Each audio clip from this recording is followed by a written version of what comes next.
Hi everyone, I'm Ceara and I'm excited to be a 1L at UVA this fall. So, applying to law school for me was pretty daunting because I didn't know where to start.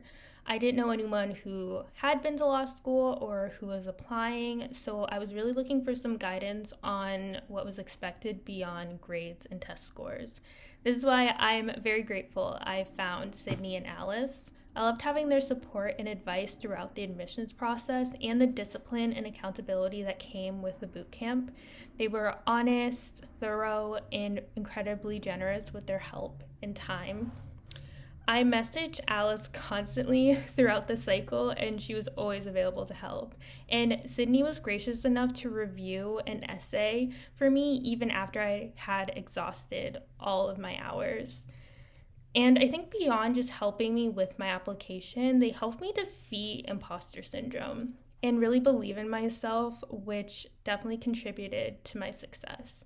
So if you are a first gen applicant, a person of color, or just need help getting started, I would highly, highly recommend contacting Sydney and the team.